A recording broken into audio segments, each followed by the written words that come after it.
Olá, seja bem-vindo ao dia 284 da nossa leitura bíblica. Meu nome é Everton Alonso. Nós estamos caminhando juntos para ler a Bíblia todo em um ano. Peço que você possa deixar o teu curtir, o teu comentário, o teu compartilhar e ativar o sininho de notificações. Hoje nós faremos a leitura em 1 Reis, no capítulo 14, iremos a Colossenses, a carta do apóstolo Paulo aos irmãos de Colossos, no capítulo 1, iremos ao profeta Ezequiel, no capítulo 44, e finalizando a leitura de hoje, iremos a Salmo 97 e Salmo 98. Aqui em 1 Reis, no capítulo 14, nós vamos ler a profecia de Aias contra o rei Jeroboão. E também nós vamos ver o reinado de Roboão, rei de Judá. Vamos a essa leitura, tanto da profecia contra Jeroboão, quanto também o reinado de Roboão, rei de Judá. Vamos a essa leitura? Diz assim, 1 Reis 14. Naquela época, Abias, filho de Jeroboão, ficou doente, e este disse a sua mulher: use um disfarce para que não seja reconhecida como a mulher de Jeroboão, e vá a Siló, onde vive o profeta Aias, que é aquele que me disse que eu seria rei sobre o povo. Leve para ele 10 pães, alguns bolos e uma garrafa de mel. E ele dirá a você o que vai acontecer com o menino. A mulher de Jeroboão atendeu o seu pedido e foi à casa de Aias, em Siló. Ora, Aias já não conseguia enxergar. Tinha ficado cego por causa da idade. Mas o Senhor lhe tinha dito: a mulher de Jeroboão está vindo para perguntar a você acerca do filho dela, pois ele está doente, e você deve responder assim e assim, quando ela chegar. Vai fingir que é outra pessoa. Quando Aias ouviu o som dos passos junto da porta, disse: entre, mulher de Jeroboão, por que esse fingimento? Ficou encarregado de dar má notícias a você. Vá dizer a Jeroboão o que é isso que o Senhor, o Deus de Israel, diz: tirei-o dentre o povo e o tornei líder sobre Israel, o meu povo. Tirei o reino da família de Davi e dei a você, mas você não tem sido como meu servo Davi, que obedecia aos meus mandamentos e me seguia de todo o coração, fazendo apenas o que eu aprovo. Você tem feito mais mal do que todos os que viveram antes de você, pois fez para você outros deuses, ídolos de metal. Você provocou minha ira e voltou as costas para mim. Por isso, trarei desgraça à família de Jeroboão, matarei de Jeroboão até o último indivíduo do sexo masculino em Israel, seja escravo, seja livre. E queimarei a família de Jeroboão até o fim com aquele que queima esterco. Dos que pertencem a Jeroboão, os cães comerão os que morrerem na cidade, e as aves do céu se alimentarão dos que morrerem no campo. O Senhor falou: quanto a você, volte para casa. Quando você puser os pés na cidade, o menino morrerá. Todo Israel chorará por ele e o sepultará. Ele é o único da família de Jeroboão que será sepultado, pois é o único da família de Jeroboão em quem o Senhor, o Deus de Israel, encontrou alguma coisa boa. O Senhor levará para si um rei, levantará para si um rei que eliminará a família de Jeroboão. O dia virá. Quando? Agora mesmo. E o Senhor ferirá Israel, de maneira que ferirá com um junco balançando na água. Ele desraigará Israel dessa boa terra em que deu os seus antepassados e os espalhará para além do Eufrates, pois provocaram a ira do Senhor com os postes sagrados que fizeram, e ele abandonará Israel por causa dos pecados que Jeroboão cometeu e tem feito Israel cometer. Então a mulher de Jeroboão levantou-se e voltou para Tirza. Assim que entrou em casa, o menino morreu. Eles o sepultaram e todo Israel chorou por ele, conforme o Senhor predissera por meio de seu servo, o profeta Aias. Os demais acontecimentos do reinado de Jeroboão, as suas guerras e como governou, estão escritos nos livros dos registros históricos dos reis de Israel. Ele reinou durante 22 anos, então descansou com seus antepassados. E o seu filho, Nadab, foi o seu sucessor. Roboão, filho de Salomão, foi rei de Judá. Tinha 41 anos de idade quando começou a reinar e reinou 17 anos em Jerusalém, cidade que o Senhor havia escolhido dentre todas as tribos de Israel para nela pôr o seu nome. Sua mãe, uma amonita, chamava-se Naamá. Judá fez com que o Senhor reprova. Pelos seus pecados que cometeram, eles despertaram a ira zelosa mais do que os seus antepassados, os que tinham feito.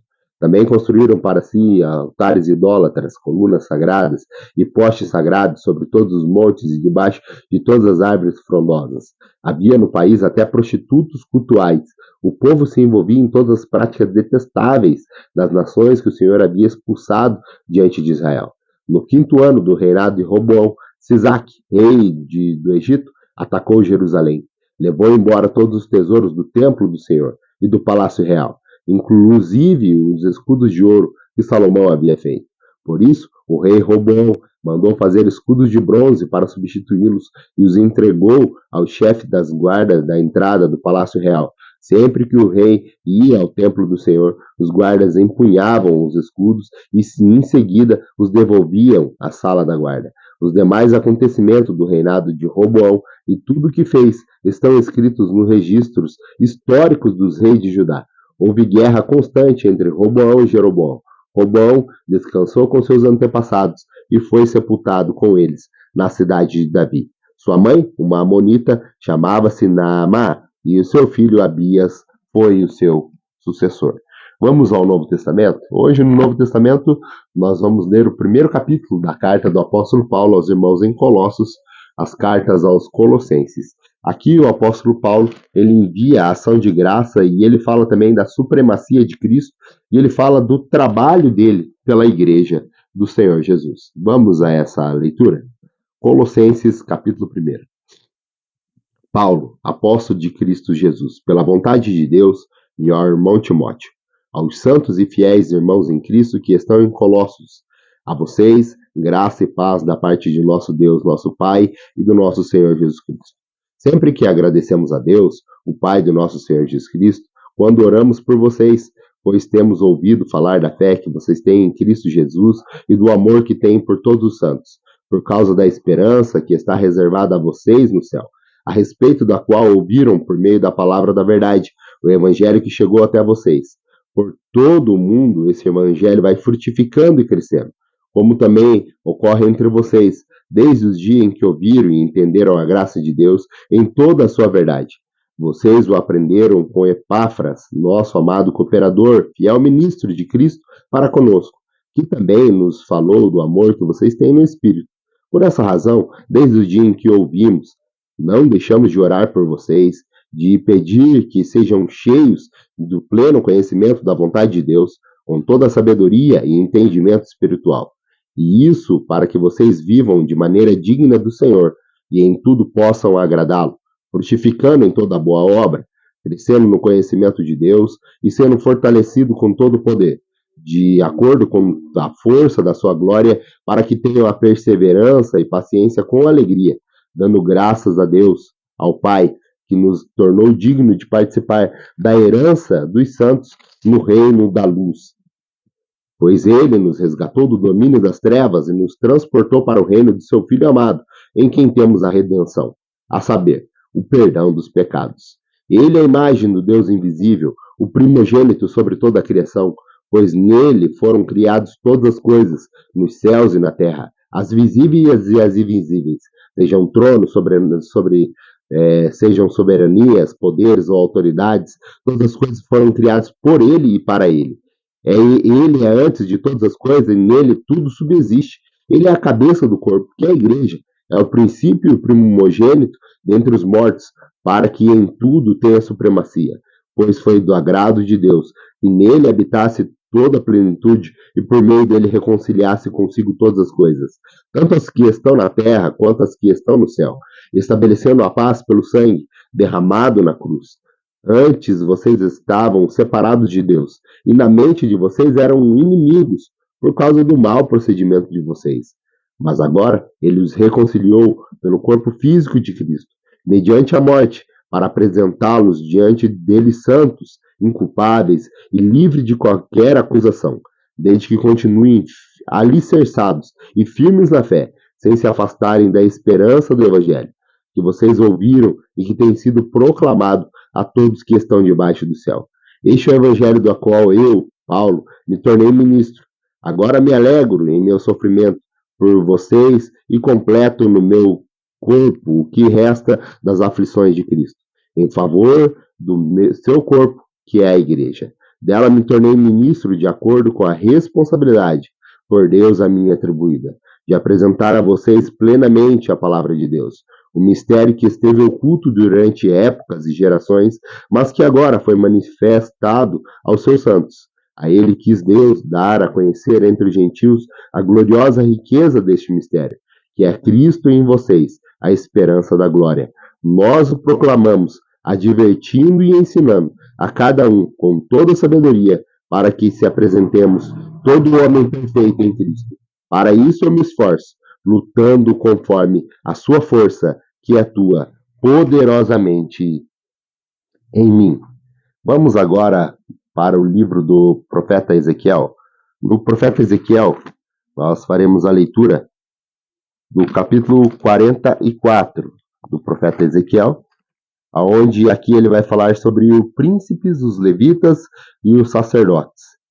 Que aí agora o homem, ele traz o profeta de volta à porta externa do santuário, e aí ele começa a falar sobre os príncipes, os levitas e os sacerdotes. Vamos a essa leitura? O profeta Ezequiel, no capítulo 44, diz assim: Depois o homem me trouxe de volta para a porta externa do santuário, que dava para a entrada a leste, e ela estava trancada. O Senhor me disse: Essa porta deve permanecer trancada, não deverá ser aberta, ninguém poderá entrar por ela. Deve permanecer trancada, porque o Senhor, o Deus de Israel, entrou por ela. O príncipe é o único que poderá entrar e sentar-se ali e comer-se na presença do Senhor. Ele entrará pelo pórtico da entrada e sairá pelo mesmo caminho. Então o homem levou-me até a frente do templo, passou pela porta norte, olhei e vi a glória do Senhor enchendo o templo do Senhor, e prostrei-me com o rosto em terra. O Senhor me disse: Filho do homem, preste atenção, olhe e ouça atentamente tudo o que eu disser acerca de todos os regulamentos relacionados com o templo do Senhor. Preste atenção à entrada do templo e todas as saídas do santuário. Diga à rebelde nação de Israel: Assim diz o soberano, o Senhor: Já bastam suas práticas repugnantes, ó nação de Israel, além de todas as suas outras práticas repugnantes. Vocês trouxeram estrangeiros incircuncisos no coração e na carne para dentro do meu santuário, profanando o meu templo, enquanto me ofereciam comida, gordura e sangue, e assim vocês romperam a minha aliança. Em vez de cumprirem seu dever quanto às minhas coisas sagradas, vocês encarregaram outros no santuário. Assim diz o soberano, o Senhor: nenhum estrangeiro incircunciso no coração e na carne entrará no meu santuário, tampouco os estrangeiros que vivem entre os israelitas. Os levitas, que tanto se distanciaram de mim quando Israel se desviou, eles e que se vaguearam para longe de mim, estão indo atrás dos seus ídolos, sofrerão as consequências da sua iniquidade, poderão servir no meu santuário como encarregados das portas do templo, e também farão um serviço nele. Poderão matar os animais dos seus holocaustos e outros sacrifícios no lugar do povo, e apresentar-se diante do povo e servi-los. Mas, porque serviram na minha presença de seus ídolos e fizeram a nação de Israel cair em pecado, jurei de mão erguida que eles sofrerão as consequências da sua iniquidade. Palavra do soberano, o Senhor. Não se aproximarão para me servir como sacerdote, nem se aproximarão de nenhuma das minhas coisas sagradas, nem das ofertas santíssimas. Carregarão a vergonha de suas práticas repugnantes. Contudo, eu os encarregarei dos deveres do templo e de todo o trabalho que nele deve ser feito. Os sacerdotes levitas, descendentes de Zadok, que fielmente executaram os deveres do meu santuário, quando os israelitas se desviaram de mim, se aproximarão para ministrar diante de mim, e eles estarão diante de mim para oferecer sacrifícios de gordura e de sangue, palavra do soberano, o Senhor. Só eles entrarão no meu santuário e se aproximarão da minha mesa para ministrar diante de mim, e realizarão o meu serviço. Quando entrarem pelas portas do pátio interno, estejam vestindo roupa de linho, e não usem nenhuma veste de lã, enquanto estiverem ministrando junto às portas do pátio interno ou do dentro do templo. Usarão turbante de linho na cabeça e calções de linho na cintura. Não deixarão nada que faça transpirar. Quando saírem para o pátio externo, onde fica o povo, tirarão a roupa que tiverem ministrado e a deixarão nos quartos sagrados, e vestirão outras roupas, para que não se consagre o povo quando estiverem usando as roupas sacerdotais.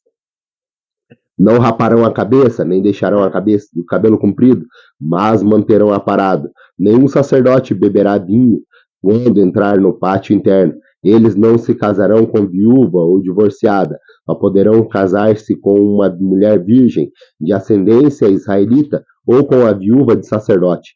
Eles ensinarão ao meu povo a diferença entre o santo e o comum, e eles mostrarão como fazer distinção entre o puro e o impuro.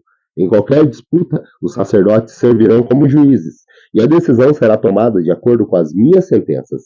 Eles obedecerão às minhas leis e os meus decretos com respeito a todas as minhas festas fixas e manterão santos os meus sábados. O sacerdote não se contaminará por se aproximar-se do cadáver de alguém. No entanto, ele poderá se contaminar-se se o morto for pai, sua mãe, seu filho, sua filha, seu irmão, sua irmã, desde que não tenha sido marido. Depois de se purificar, esperará 7 dias, no dia em que entrar no pátio interno do santuário para ministrar. Ali, o sacerdote oferecerá em favor de si mesmo uma oferta pelo pecado. Palavra do soberano, o Senhor. Eu serei a sua única herança dada aos sacerdotes. Vocês não darão propriedade alguma em Israel.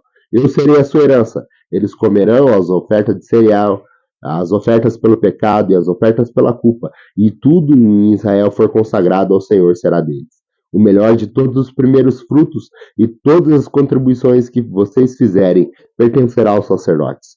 Vocês darão a eles a primeira porção de sua refeição de cereal moído, para que haja bênçãos sobre as suas casas.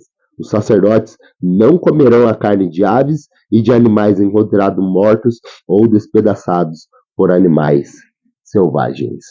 Vamos agora à nossa última leitura. A nossa última leitura está em 2 salmos, o Salmo 97 e o Salmo 98.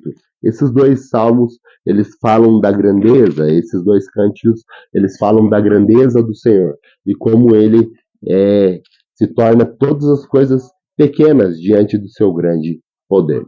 E nós devemos se alegrar diante da sua majestade. Vamos a essa leitura? Salmo 97. O Senhor reina, exulte a terra e alegre-se as regiões costeiras distantes.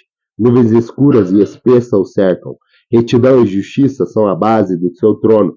Fogo adiante dele e devora os adversários ao redor. Seus relâmpagos iluminam o mundo. A terra os vê e estremece. Os montes se derretem como cera diante do Senhor, diante do soberano de toda a nação. Os céus proclamam a sua justiça e todos os povos contemplam a sua glória. Ficam decepcionados todos que adoram imagens e se vangloriam de ídolos. Prostram-se diante dele todos os deuses. Sião ouve e se alegra, e as cidades de Judá exultam por causa das tuas sentenças, Senhor.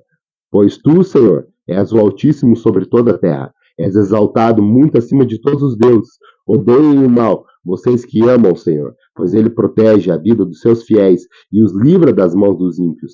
A luz nasce sobre o justo e a alegria sobre os retos de coração. Alegrem-se no Senhor, justos, e louvem o seu santo nome. Salmo 98. Cantem ao Senhor um cântico novo, pois ele fez coisas maravilhosas. A sua mão direita e o seu braço santo lhe deram vitória. O Senhor anunciou a sua vitória e revelou a sua justiça às nações. Ele se lembrou do seu amor leal e da sua fidelidade para com a casa de Israel. Todos os confins da terra viram a sua vitória do nosso Deus. Aclamem o Senhor, todos os habitantes da terra. Louvem-no com um cântico de alegria e ao som de música. Ofereçam música ao Senhor, com a harpa e ao som de canções, com cornetas e ao som de trombeta. Exultem diante do Senhor, o Rei. Ressoe o mar e tudo que nele existe, o mundo e seus habitantes. Batam palmas aos rios e junto cantem de alegria os montes. Cantem diante do Senhor, porque ele vem julgar a terra, julgará o mundo com justiça e os povos com retidão. Grato pela tua companhia, se Deus assim nos permitir, retornaremos amanhã para mais um dia da nossa leitura bíblica. Até lá.